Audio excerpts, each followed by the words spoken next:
Hydration. What was the big question there? So the big question there was what we boiled down to was essentially, am I drinking enough water?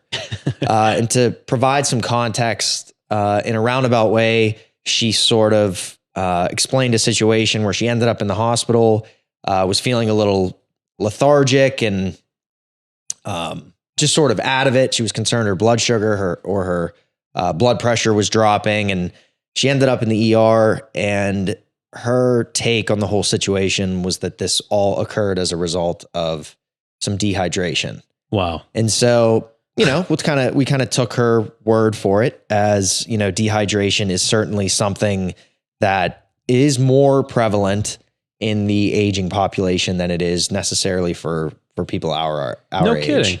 So yes. So in general, I would say, some of the statistics that are floating around out there is that the elderly population is roughly 20 to 30% more prone to developing dehydration.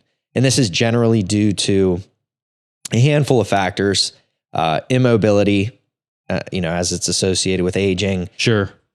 Diabetes, renal disease, falls. And then one part that's particularly worth noting is that there is an impaired thirst mechanism that seemingly loses its edge as we age as well. And so it's not that older individuals aren't thirsty anymore. It's just that they just don't perceive that sensation in the same way. Exactly. So there's something going on, centrally that can affect this whole process. So, cause usually at this point, not to be overly reductionist with some of the takes that I have, it's just that for the most part, we don't really need to worry about hydration. If you're thirsty and you're drinking when you're thirsty and you generally feel okay and your urine isn't dark brown, then for the most part, there's not a huge problem there. But again, looping back to the older population, they're just not as in tune with these signals.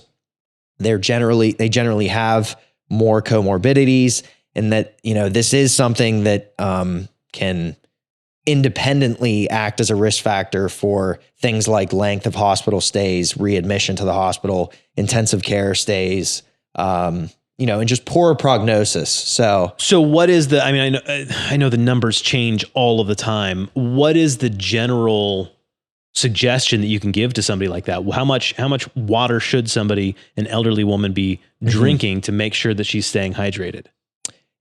Even that is a tough answer to give. Yeah. I think at this point, the CDC is recommending 2 to 3 liters a day of water intake or of just general fluid intake. Yeah. And I think that's a safe bet. Now, water intake or fluid intake is going to be largely individualized. Yeah. And not to get into every aspect of that. The reason why I say it is that there are things like body composition that play a role. So, people who have higher levels of muscle mass, let's say, they have higher levels of total body water, meaning that there's a different sort of turnover in total body water on a daily, weekly basis versus somebody who has lower muscle mass, i.e. the aging population. So there's differences among age categories. There's differences among people who do different types of exercise. There are people that have just different sweat rates for whatever reason. I mean, there's so many ways to sort of slice and dice this that, I just say that more or less to provide color, but in general, 2 to 3 liters a day is probably fine. However you want to break that into maybe ounces, or how big is your water container that you have to make that a little more, trackable. Joey's, if you get a huge jug like Joey has, you might only have to fill it up like once a week and you'll be good. But or 3 times a day, like me. Yeah, exactly. But I mean, I know we say that in jest, but having a water, we'll get to some recommendations, but having a water like that almost just a jug like that almost just makes it, hydration become more of a ritual. Right. And I got to fill this up as I start to feel it decline. Maybe it's less about thirst. you just think, okay, my water's empty. It just becomes this thing where I'm going to go fill up my water. And then I don't know, I just feel like it shouldn't be something that people have to consciously worry about. I know when I am on point and I have my water bottle with me, one of the big things is that I'll notice, oh, wow, I've had this sitting on my desk for 4 hours now and I haven't touched it. Mm-hmm. I should probably drink something.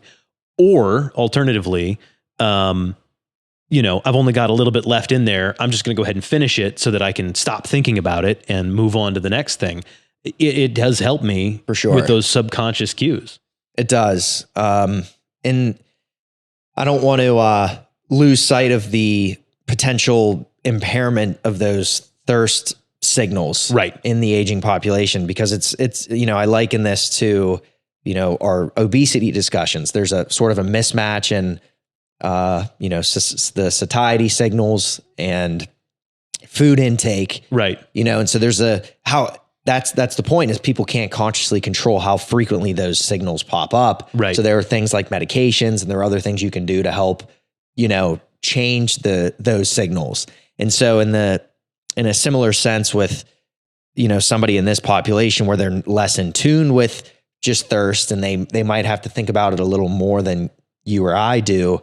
There are ways they can combat that. And one way is to actually consider your food intake, your dietary intake. If you're eating a diet that's largely processed foods, for the most part, those do not have high water content. Right. But a diet very rich in fruits and vegetables, as you think about their makeup, are much higher in water content. And then you couple that with, the aging population who generally have lower appetites.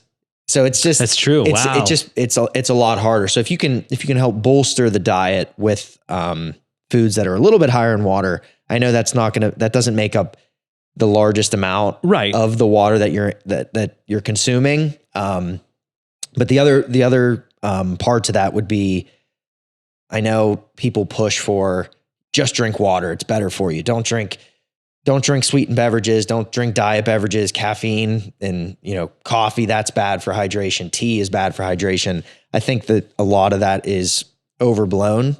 Okay. If 90-year-old Jane loves her decaf coffee, and she always drinks 2 cups every morning, to steer her away from that for the sake of some sort of concern is unwarranted. You have to encourage them to, if they're having trouble staying hydrated, they got to drink anything. Right. You know what I mean? It's better to drink something now, because of other comorbidities such as, blood sugar dysregulation, regulation and such. You don't want to be encouraging them to drink sweetened beverages. Sure. But maybe, diet drinks or teas or something to make the process of drinking, again, that we're really not thinking about too much, that's more laborious for them, push them to consume the things that they like that aren't filled with sugar, basically. Anything to make it easier. Yeah.